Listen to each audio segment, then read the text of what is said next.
Friends, ఇప్పుడే అందిన వార్త. తెలంగాణ రాష్ట్ర వ్యాప్తంగా మరో 2 రోజులు సెలవులు అంటూ లేటెస్ట్ అప్డేట్ అయితే రావడం జరిగింది. దీనికి సంబంధించి కంప్లీట్ ఇన్ఫర్మేషన్ అనేది వీడియోలో తెలుసుకుందాం. అదేవిధంగా వీడియో స్కిప్ చేయకుండా పూర్తిగా చూడండి, ఇన్ఫర్మేషన్ అర్థమవుతుంది.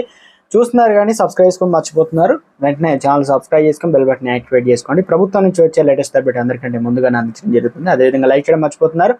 వెంటనే లైక్ చేయండి దయచేసి. లేట్ చేయకుండా వీడియోలోకి అయితే వెళ్ళిపోదామండి.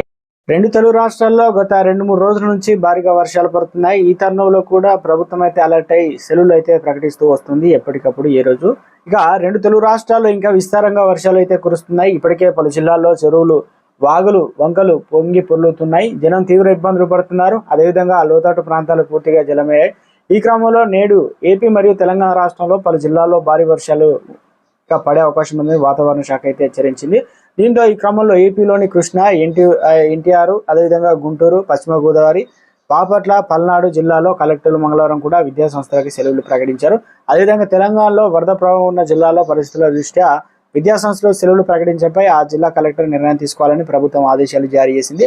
దీంతో వర్షం ఉన్నటువంటి జిల్లాలు ఏదైతే ముందుగానే వారికి రిపోర్ట్ అయితే వస్తాయి కాబట్టి నిర్మల్, ఖమ్మం, కామారెడ్డి, నిజామాబాద్ జిల్లాల్లో స్కూళ్లకు, కాలేజీలకు ఆ జిల్లాలకు సంబంధించి కలెక్టర్లు అయితే సెలవులు అయితే ప్రకటించారన్నమాట.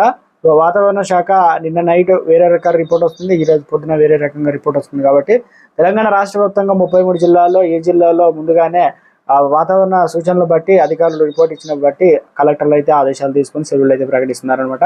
సో మొత్తం మీద అయితే వాతావరణం ఇప్పటికే ఏదైతే మరోసారి అల్పపీడనం బంగాళాఖాతంలో ఏర్పడే ఉంది కాబట్టి ఆల్రెడీ పూర్తి స్థాయిలో కూడా తగ్గుముఖం పడడానికి 2-3 రోజులు పడే అవకాశం అయితే ఉంది. మొత్తానికి రేపు కూడా వర్షాలు అయితే ఉన్నట్లు తెలుస్తుంది వాతావరణ శాఖ నుంచి మనకు అందుతున్న సమాచారం ప్రకారం.